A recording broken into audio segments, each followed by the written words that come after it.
역대상 14장입니다. 1절부터 17절 마지막 절까지입니다. 다윗의 승리와 명성에 대한 이야기입니다. 이 2절 말씀을 보시면 이게 이제 오늘 14장의 서론이고 주제라고 할 수 있어요. 자칫하면은 우리가 어제 봤던 13장 사건, 즉 법궤를 옮기다가 웃사가 죽고 결국은 이 법궤를 못 옮겨온 것, 이것 때문에 다윗과 그 나라가 흔들릴 수도 있는 그런 위기라고 할 수 있습니다. 우리는 대통령이나 왕을 못 해봐서 잘 모르지만 조금 범위를 축소해서 교회로 다른 대통령하고 목사하고 다를 것이 뭐 있어요? 대통령은 한 나라의 수장이고 목사는 한 교회, 작지만 여기에 이제 대표가 되는 거잖아요. 원리는 같은 거예요. 무엇인가를 아주 적극적으로 추진하려다가 좌절이 됐다. 그러면은 목회가 굉장히 어려워지겠죠. 대통령도 마찬가지일 거예요. 취임하자마자 무엇인가를 했는데 그것이 얼마 있다가 좌초됐다. 그 다음 국정 수행이 어렵겠죠. 다윗도 똑같은 거예요. 야심차게. 사실은 다윗의 일생을 보면은요, 수많은 전쟁이 있었고, 쫓겨 도망가고 왕이 되고, 한 지파의 왕에서 12지파의 왕이 되고, 이런 과정들이 사무엘상하 그리고 역대상에 기록돼 있지만, 다윗의 생애에 의미심장한 사건은 두 가지예요. 하나는 법궤 옮겨오는 것이고, 하나는 성전을 지으려고 했는데 하나님이 거부하시고 영원한 다윗의 자손 약속하는 소위 다윗 언약, 이 두 가지를 빼놓으면 다윗의 일생이 성경에 기록될 이유가 없어요.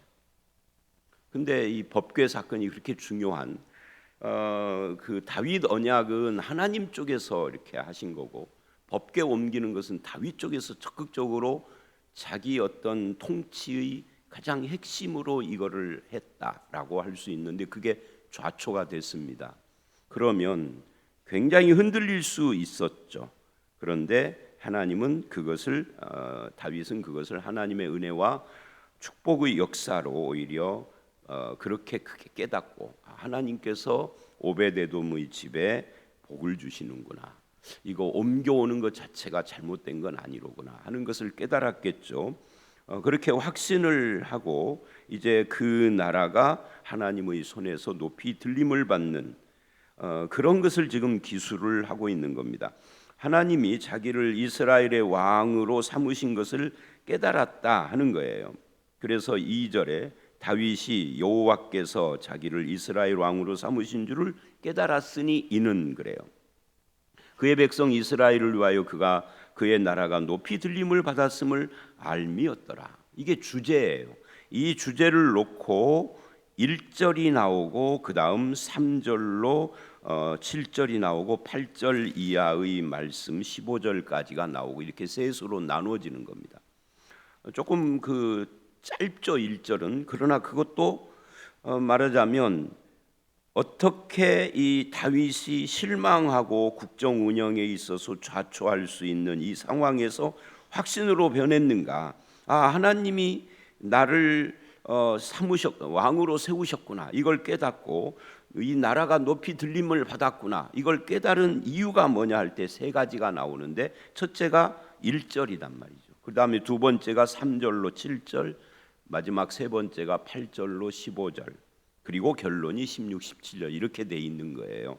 자, 그래서 어떻게 이 실망을 확신으로 바꾸셨는가? 어떻게 하나님이 나를 세우신 줄로 깨닫게 됐는가? 그래서 이제 그것을 이제 이렇게 이야기를 하고 있는 겁니다. 첫 번째 1절을 보면 두로 왕 히람이 이스라엘 왕으로 자기를 다윗에게 사신과 백향목과 석수와 목수를 보내. 두로 왕 히람, 이 두로는 지금의 레바논 지역이에요. 성경에 두로가 굉장히 자주 등장을 합니다. 근데 이 두로가 등장을 하는 경우 예외도 있지만 대부분은 그 두로 왕이 보내는 그 어떤 자재들, 특히 그 나무, 백향목이라든지 이런 것과 연관이 많이 돼요, 구약 성경에. 그러니까 두로 왕 히람이 궁궐 건축을 위한 자재들을 보냈다는 거예요. 그러니까 이것은 일종의 조공 같은 형태로 그렇게 보낸 거예요. 이스라엘이 두로보다 우위에 있다 하는 것을 보여주는 그런 사건이라고 할 수 있어요. 그래서 차츰 흔들릴 수 있는 다윗이 히람을 통해서 확신을 얻고 이 법궤를 가지고 오지 못한 이것 때문에 우리나라가 뭐 흔들리거나 그러지는 않겠구나. 그래서 궁전을 건축하게 했다. 이런 이야기가 1절. 그러니까 2절보다 1절이 먼저 기록이 돼 있지만 1절의 사건을 2절이 설명한 거예요. 그래서 이걸 거꾸로 우리가 본다면 2절의 사건의 증거의 첫 번째가 1절이다. 이렇게 말할 수 있습니다. 하나님은 사람을 통해서 역사하시는 분이다. 우리는 이것에 대해서 100% 동의를 하시잖아요. 하나님이 역사할 때 하나님이 뿅 하고 여기 나타나서 역사하는 게 아니라 누군가의 마음을 감동시켜서 그가 무엇을 하게 함으로써 나를 돕는단 말이죠. 아니면 뭐 환경이나 상황을 정리하신다든지 바꾸신다든지 그렇게 하는 거죠. 어떤 사건을 통하여서 깨닫게 하시고, 내가 아닌 다른 사람에게 일어난 어떤 일을 통하여서 내가 깨닫고, 이런 경우가 많죠. 못 깨닫으면 미련한 사람인 거고요. 그래서 이 지금 두로를 통하여서 하나님이 다윗을 위로하고 믿음을 이렇게 세워주시고 용기와 확신을 얻게 해주고 있다. 그러면 이것을 이제 우리에게 적용할 때는 이런 거죠. 두 가지 방향으로. 나는 하나님께서 역사하시는 누구를 통하여서 도움이나 또는 내 마음에 있는 이 믿음을 붙들어 주시는 그런 역사가 최근에 나에게 있는가? 돌아보고 곰곰 생각해 보면 있어요. 우리는 그냥 그것을 뭐 지나가는 어떤 것으로 잊어버릴 때가 더 많죠. 엄청난 사건이 아니니까. 그런데 누군가가 교회에서 만나는데 집사님하고 내 손을 한번 잡아준 것도, 그것도 하나님이 나를 세우기 위한, 그 사람을 보내서 세우기 위한 역사일 수도 있어요. 내가 그걸 그렇게 생각을 안 해서 그러지. 그러면 이거 두 번째로 반대쪽으로도 해서 적용을 할 수가 있죠. 내가 누군가에게 그렇게 하나님의 메신저가 되고 하나님의 심부름꾼이 될 수도 있는데 그런 역할 나는 하고 있는가? 누군가를 만나서 손도 잡아주고 좀 더 신앙을 세워주는 언행을 해주고, 특히 이 말이 중요한 거거든요. 근데 사람들은 그런 것보다, 여러분 긍정적인 이야기를 할 때 재밌나요? 부정적인 이야기를 할 때 재밌나요? 사람들은요 신자 불신자를 막론하고 다 똑같아요. 내가 미국 사람들은 몰라. 근데 한국 사람들은 제가 알잖아요. 70년을 살아봐서 부정적인 이야기를 할 때가 재밌어. 근데 그걸로 사람이 안 세워져.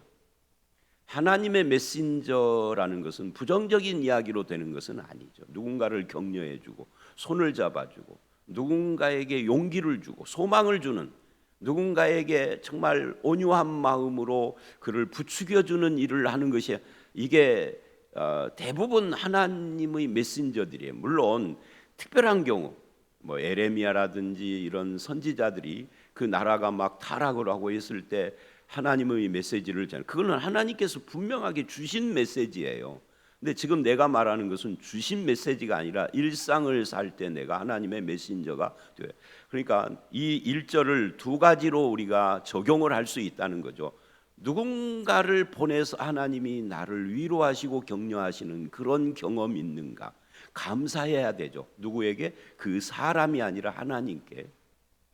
반대로 나는 누군가를 그렇게 세워주는 언행을 할 때가 있지는 않는가? 그것을 전혀 못하는 사람은 문제가 있다 봐야 돼요.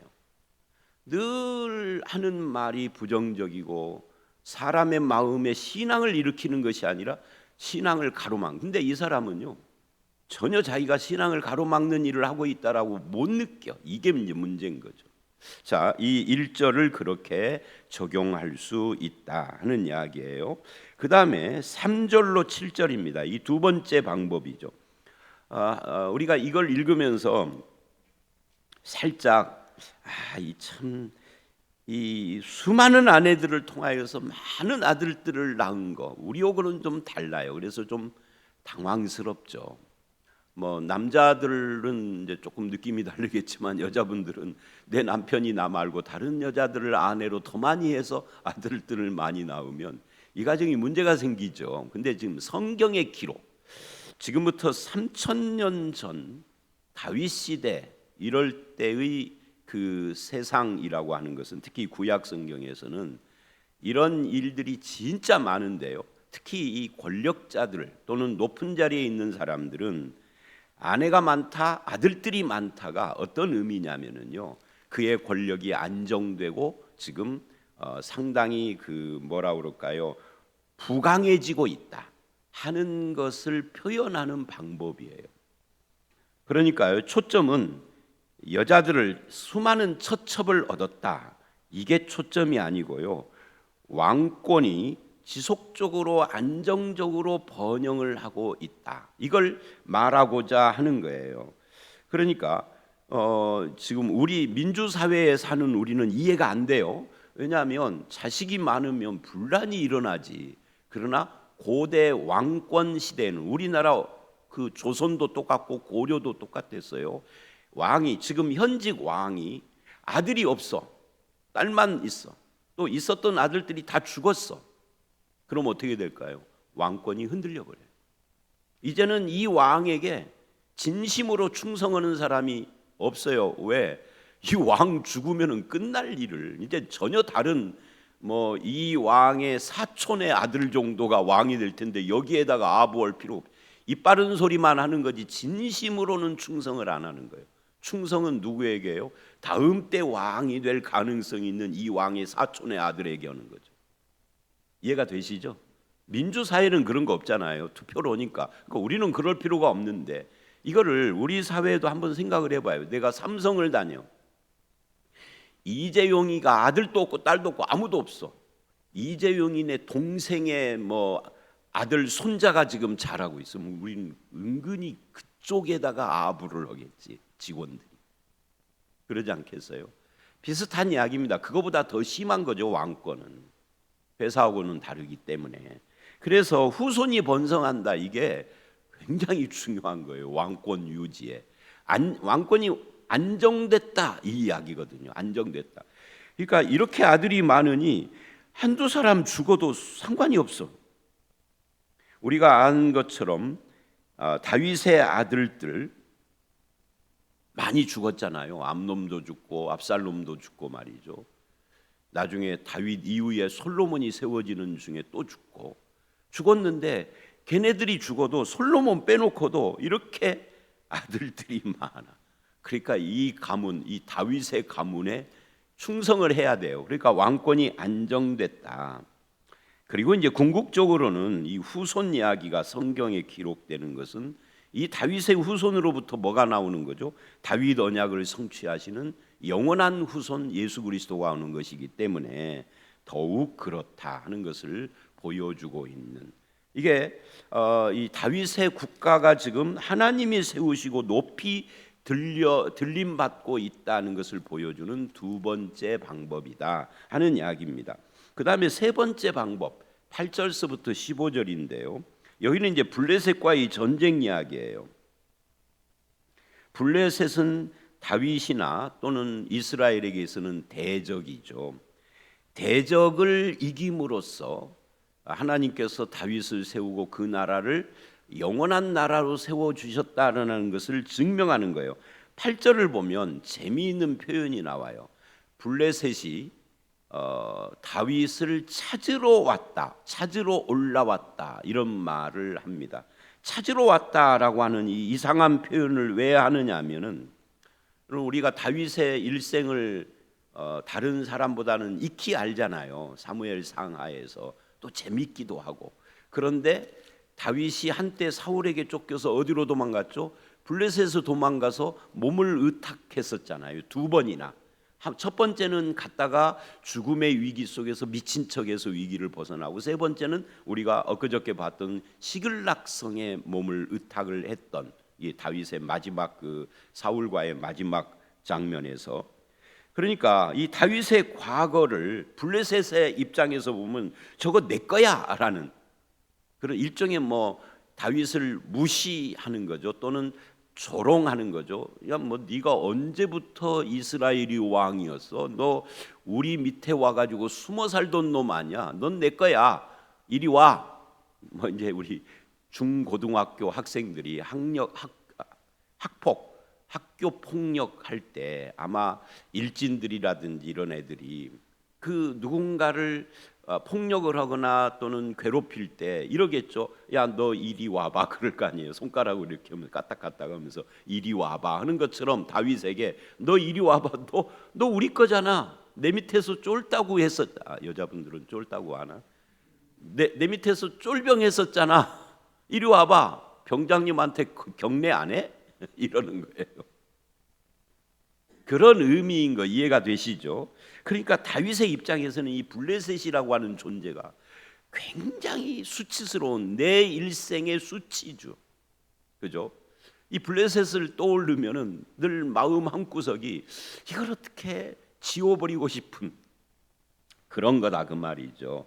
그래서 지금 블레셋이 찾으러 올라왔는데 그런데 이 업신여기는 블레셋과의 전쟁을 하는 겁니다.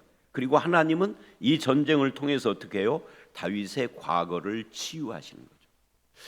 정말 업신여기고 무시하는데 지금 블레셋이 다윗을, 근데 블레셋이 깨지는 겁니다. 이걸 통해서 저는 개인적으로 다윗의 마음이 그 응어리가 하나가 풀렸을 것이라고 생각을 해요.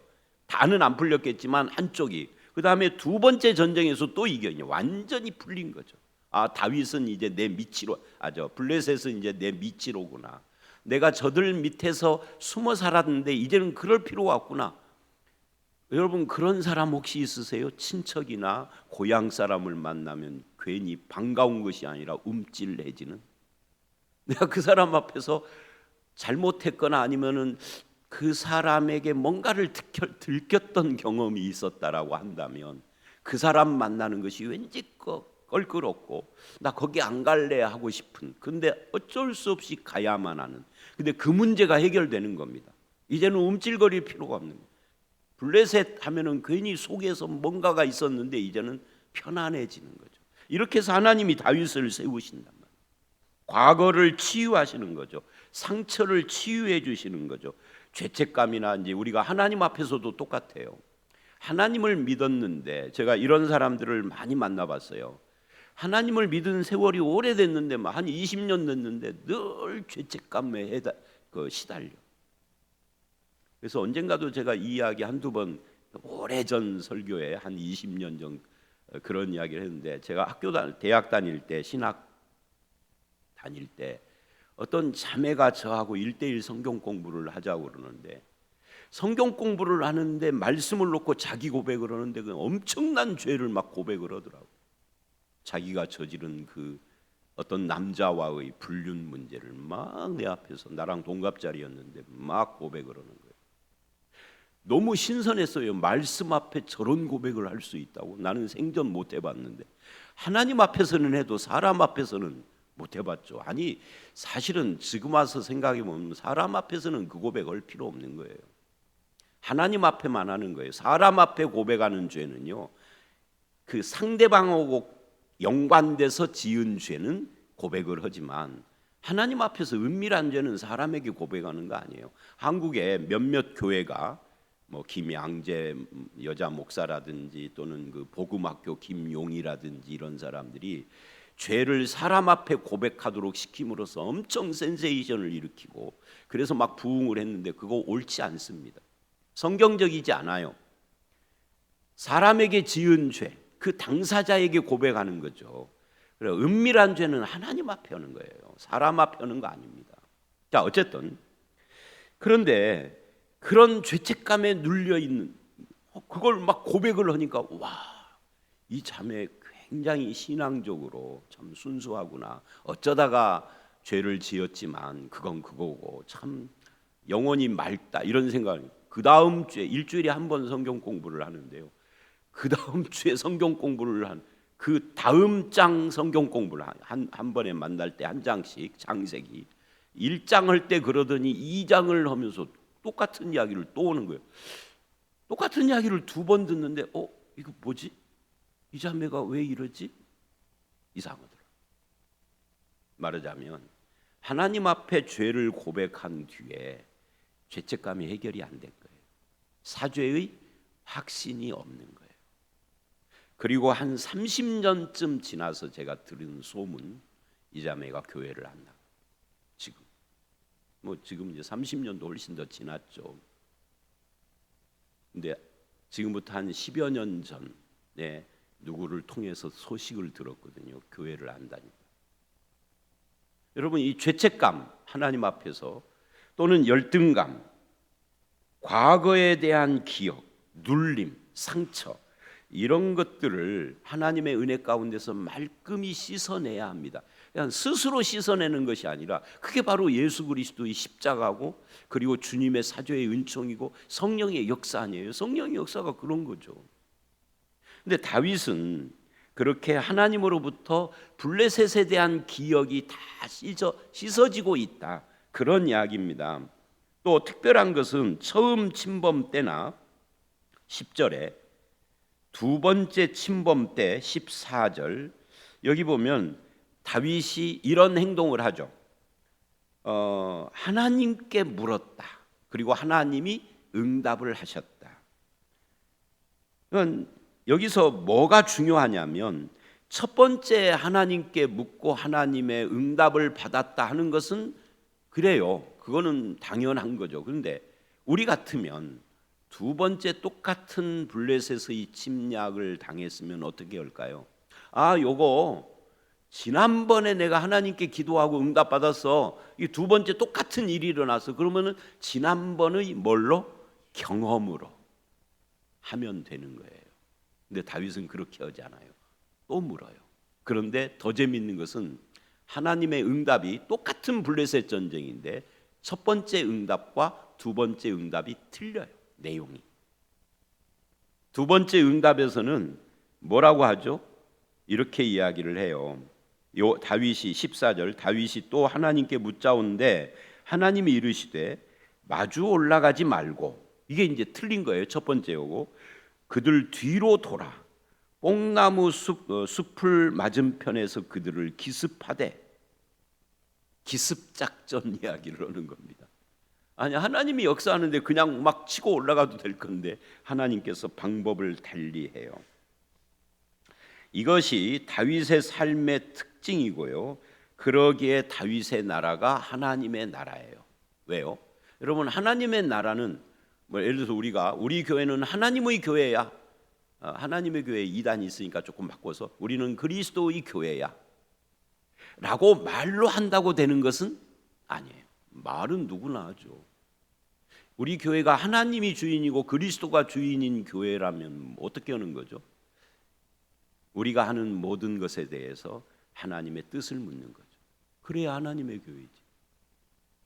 하나님의 뜻 무시해버리고 내 마음대로 내 뜻대로 내 상식대로 내가 경험한 대로 해버리고 말은 하나님의 교회야. 하나님이 주인이야 하는 것은 그거는 거짓입니다. 이것이 과연 하나님의 교회라면 하나님의 뜻이 무엇인가? 어떻게? 말씀을 펴고 기도하며. 근데 우리 그렇게 하나요? 그렇게 해야 하는 거죠. 똑같아요. 다윗의 왕국이 하나님의 왕국이었다 하는 것은 뭘로 그것이 드러나느냐면 나의 힘, 나의 지혜, 나의 경험, 나의 상식, 나의 인맥이 아니라 하나님을 의지하고 하나님의 뜻을 묻고 하나님의 뜻을 순종하며 이게 이제 하나님의 왕국이라는 이야기예요. 그렇죠? 내 위에 계시는 왕, 만왕의 왕을 다윗 왕이 인정하고 있는 거잖아요. 그걸 통하여서. 그래서 11절 하반절에 다윗의 고백을 보십시오. 11절 이에 무리가 바알 브라심으로 올라갔더니 다윗이 거기서 그들을 치고 다윗이 이르되 하나님이 물을 쪼갠같이 은는 이가 이거 제가 늘 이야기하잖아요. 얻는 이가 주어. 하나님이 주어예요. 어제 그 말을 했나요? 신앙은 주어가 바뀌는 거라고.